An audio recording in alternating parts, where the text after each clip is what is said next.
Oh, look at that.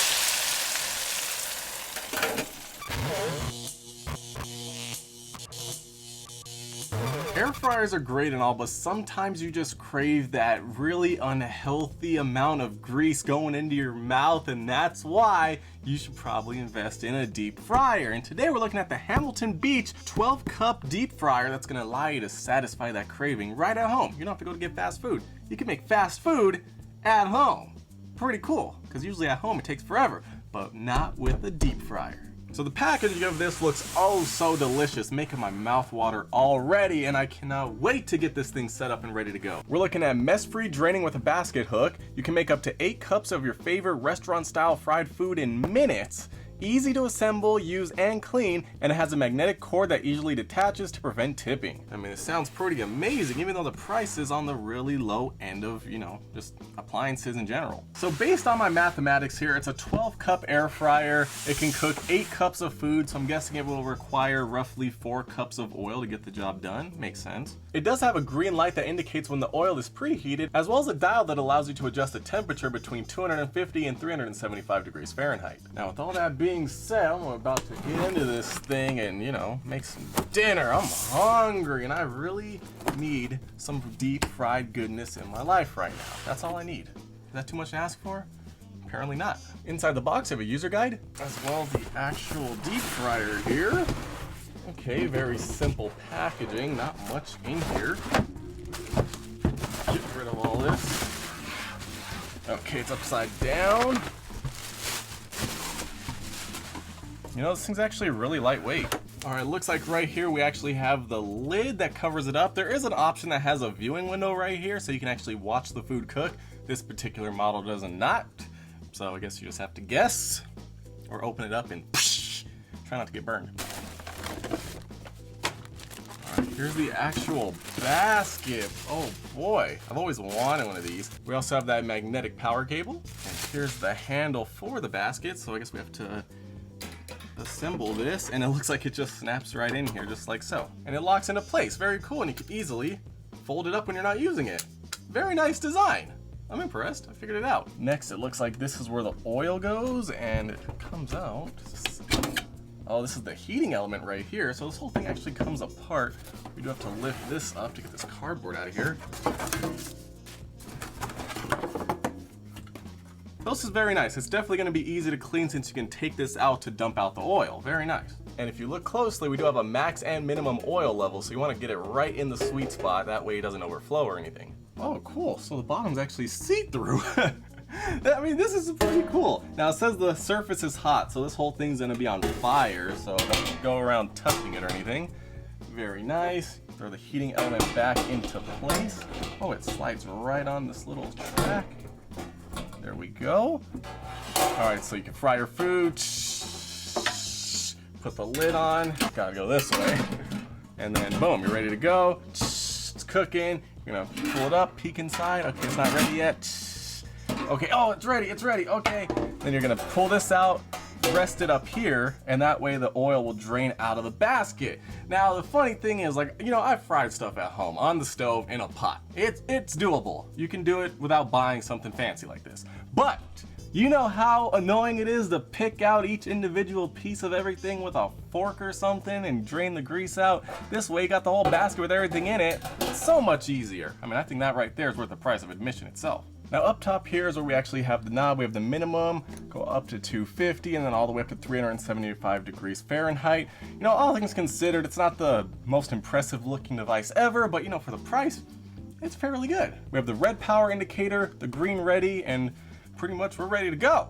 So now I'm not really sure how good of an idea it is to be doing this in the studio instead of the kitchen, but I'm hungry. Let's do it. Oh, I just realized this power cable's really short though. So that's kind of an issue. Let's see if I can do this. So it's magnetic. Oh, that's pretty cool. It's actually just locks right in with the magnet. It pulls right out too. So I'm gonna have to go like way over here. Jeez.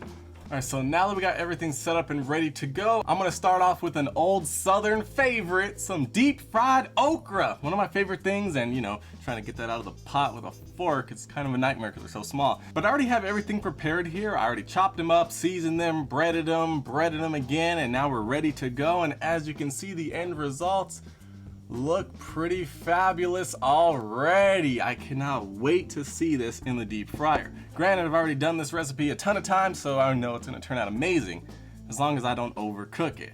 So we'll see. So you know what, to get started, let me take this out. I just got some standard vegetable oil right here, and now I'm just gonna pour it in to fill it up to the line, like right in the middle. Okay, this is using a lot more than I was expecting. Okay, I did not think this through, and it's still under the minimum line, so it looks like I need some more. The good news is, even with all this oil that you need to deep fry food, you should be able to get a few batches of food out of this, as long as it as long as it stays relatively clean. Let's see.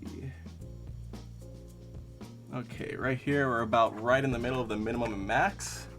I'll just save some oil for, you know, something. Yeah, we got the oil in here. Alright, get it back over here. That's one thing I would definitely change, a little bit longer power supply.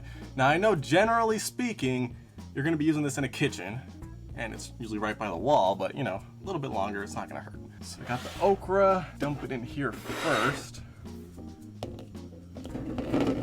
Now if you're making fried okra at home, I definitely recommend getting fresh okra, cutting it up, breading it, doing all that yourself. Just tastes so much better, and it's a little bit messier too. But yeah, as you can see, got it loaded up in the basket, looking amazing. I mean, it already smells amazing. I mean, I could eat this stuff boiled, so no matter what, it's gonna be amazing to me. All right, so to get started, we're gonna put the lid on. We're gonna turn up the temp.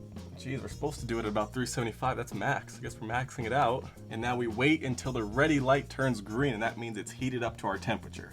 All right, so we are back now, and this took a little bit longer than I was expecting. It took roughly 15 minutes to say it was ready to go. I think the light's still on. Yeah, it's still on. So, oh, I can definitely feel the heat. I can smell some oil burning, but nothing's happening yet. So now it's time to put it in. Ooh, I'm so ready. Get off this excess crumbs because I'm trying to keep the oil as clean as possible. And now let's dunk it in. Oh, look at that.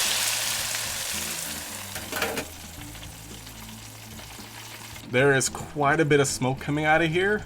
Hopefully it doesn't set off the alarms, but it is working. I don't even know if that's smoke. It might be condensation. Oh yeah, it's definitely wet. Oh, bro, that smells so good. Oh my gosh, that's crazy. All right, so now let's check on this. Yeah, we can go a little longer. Let's get it nice and golden brown. All right, it looks like it should be done now. Nice and golden brown. Let's just get this sitting up top right here to drain out the excess grease. That just looks so good, so perfect, so crispity, crunchity, so golden brown. It's amazing. And look at that, I don't even have to take it out of the grease. It's already out, all of it. I don't have to go piece by piece. So far, looks amazing, smells amazing. So since we're not gonna be cooking anything else, we turn it all the way down to minimum. And then we unplug it, so that way it'll cool down. And they do say not to let the condensation that collects on everything to go in the oil, because obviously water and oil, they don't mix, but I'm not really sure how you can prevent that. I mean, I guess it's mainly just on the handle here. I mean, I don't know how much oil we need to drain out. It looks pretty dry, really. There's just some few drips going on. Now, the only thing I didn't like was how long it took to heat up. About 15 minutes, but you know, I guess it's not too bad. Maybe I expected too much. But this is nice. I guess the amount of oil that you put in here is just enough, so that way the basket isn't sitting in it once you have it extended up like this. Very nice. I mean, I think that's probably as good as it's gonna get. I'm supposed to dump it onto a paper towel in a bowl. I'm on a plate. There's a lot more in here than I was expecting.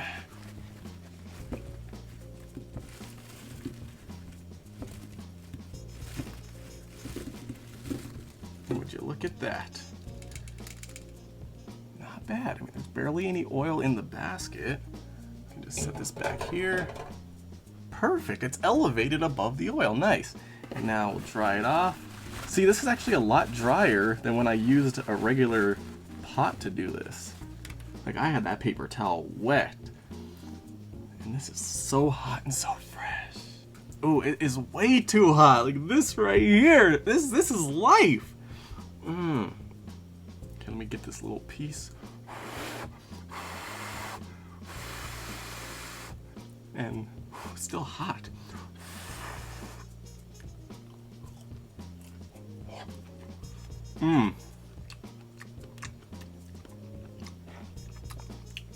Tastes amazing. Like the outside's crispity and crunchity, the inside is still moist. Now, I don't know if you like, you might want to fry it longer if you don't like the sliminess of okra, but I like it. Too hot. Bruh! This is a game changer. Now, it's probably deadly to have because I could be using this every day because it's so easy. But wow, when you want some fried food right at home, bruh, you got it right here. After you turn this off, it's still gonna be hot for a while. I mean, it was like 400 degrees, so let it cool down. Don't go touching it. Don't go sticking your fingers in the oil or anything. Just go enjoy your food. Burn your mouth a little bit. And get on with your day. So the thing I'm noticing is once you go to store this though, and you put the lid back on top, this is gonna be sitting in the oil. And remember, this folds in. So if you fold that in, I'm just gonna leave it sticking out because I don't need to like make room. But if you do fold this in, make sure you take the basket out of the oil before you turn it on because this thing's gonna melt right here. Definitely recommend getting a deep fryer, whether it's this one or another one. This one's pretty cheap and it's Hamilton Bay. So that means something, right? Really, the only thing I would change is we need a little bit longer power cord, although they said they did for safety reasons. But, you know, to be honest, who's gonna trip over it if you have it on the counter? But I guess, you know, someone's probably done it. I cannot wait to fry some more stuff in here, like some chicken, some egg rolls, some burritos, you name it. You can fry whatever you want in here. Twinkie, some ice cream. But okra, was a good idea to start with.